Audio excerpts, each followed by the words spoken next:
নমস্কার বন্ধুরা, পিয়ালির গৃহকোণ চ্যানেলে সবাইকে স্বাগতম জানাচ্ছি।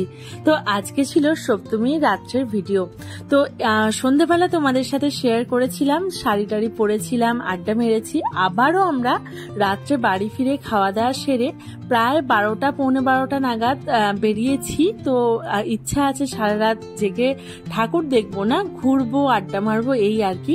তো তাই বেরিয়ে পড়েছি। দেখো, কেউ বলবে না এখন 12:30 পৌনে 1টা বাজে, মনে হবে যেন আমরা সন্ধ্যাবেলায় বেরিয়েছি। এতটাই মানুষের ভিড় রাস্তায়। সবাই রাত জেগে ঠাকুর দেখতে ভীষণ ভালোবাসে, কারণ সারা বছরই তো আমরা ঘুমাই, কিন্তু এই কটা দিনের আনন্দের কাছে সারা বছর কিছুই না। তাই এই যে দেখো, এখানে রয়েছে রিয়াদি, অনুপম দা, সৌমেন দা আর এই দিদি। তো সবাই মিলে আমরা একসাথে বেরিয়েছি ঠাকুর দেখতে।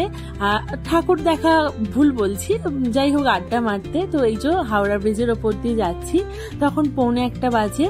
তো দেখো কত সুন্দর দেখতে লাগছে হাওড়া ব্রিজটা, রাতের একটা সৌন্দর্যই আলাদা। তো এই যে আমার ছেলে, ও কিন্তু কোনো জায়গায় মিস করে না, ও সব জায়গায় যেতে ভালোবাসে।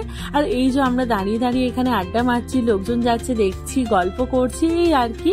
তো দেখো এখন অনেক রাত, প্রায় 2-2:30 বাজে। আমরা দাঁড়িয়ে কিন্তু গল্প আড্ডা মেরেই যাচ্ছি। আমরা কিন্তু কোনো ঠাকুর দেখি না। আমরা রাত্রে বেরোলে আড্ডা মারতে বেশি পছন্দ করি। তোমাদের সাথে আগে আগে অনেক ভিডিওতে শেয়ার করব সেগুলো।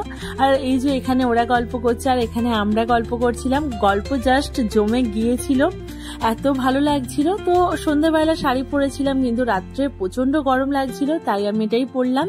তো এই যে এবার বাড়ির পথে রওনা দিচ্ছি। তো অনেক রাত, প্রায় 3:10-15 বেজে গেছে আমরা বাড়ি যাচ্ছি যখন।